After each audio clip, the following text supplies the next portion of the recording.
Powhaus.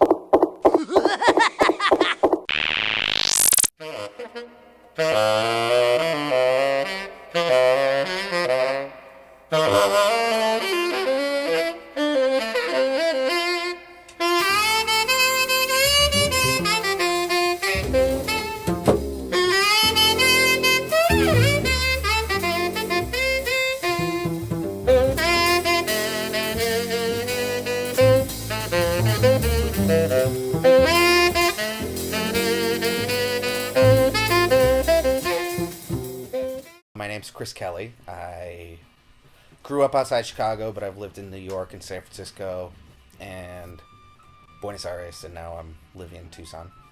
I honestly didn't really start doing any serious photography till about, I would say, 3 or 4 years ago. And then I started doing the pictures with the camera phone. And I started to realize just how much possibility there was in photography. I mean, it was very much a case of finding the right tool for the job. Was it Walker Evans who did he had subway pictures from back during the Depression. And so I was interested in those pictures, and I thought that it would be interesting to do them now with the technology that we have. And the only way I could think that I could get, candid pictures of people on the subway was to use something like a camera phone. Because everyone just thought I was texting. I liked the camera phone basically because of its limitations. There are other ways to say things than just a straight, clear picture taken with an SLR. And so that really got me interested. The picture that turned out, is this sort of grainy, I mean, they look pretty good, but they're still 1.3 megapixel, very small, very low quality pictures. But, I think that's part of the charm of the camera. So the 600 was the first Polaroid camera that I used. It's basically the one you find at thrift stores.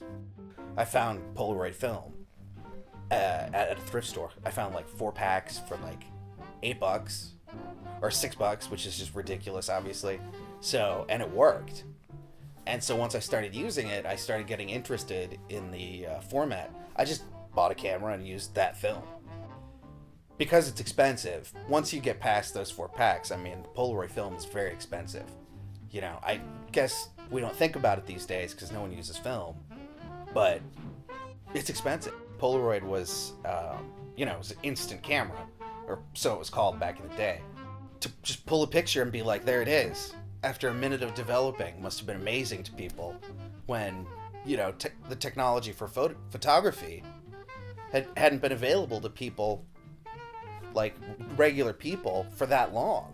To me, that's one of the most fun parts of Polaroid, is sitting and watching it develop. And obviously that's one way that Polaroid's very different from digital cameras these days.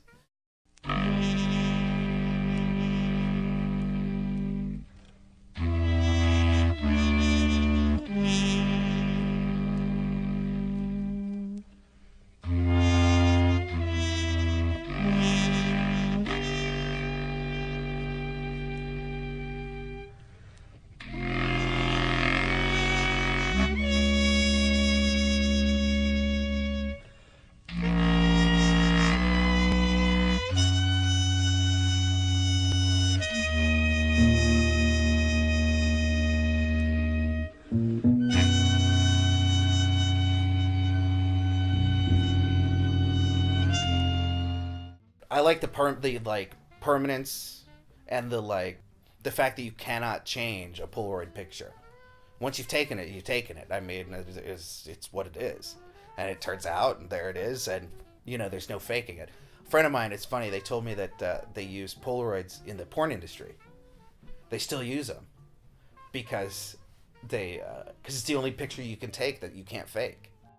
I was taking a picture with one of my Spectras, the Spectra camera, and the film, I took the picture, and the film came out, but it got stuck, and then it came out, and it was all messed up, but it hadn't developed yet, and I was I wonder what I can do, and so I started moving around the liquid inside the, where the plastic is, and I just started making shapes with it and moving it around, playing with it, finger painting almost, And that was when I realized that I wanted to like work more with the paintings. It was total accident, you know. It just came out and I was like, huh. And then I just moved on, you know. Basically, you can only do them for a certain amount of time because the stuff dries. So as you're working on it, it's changing in front of you. Like as you're working on it, the minute you squirt the stuff out, it starts to develop. So like it's changing under you as you're doing it. So the minute from what you start, you have no idea like where you're gonna end up. The picture you end up with, like when you stop, still isn't the finished picture, which I didn't realize at first.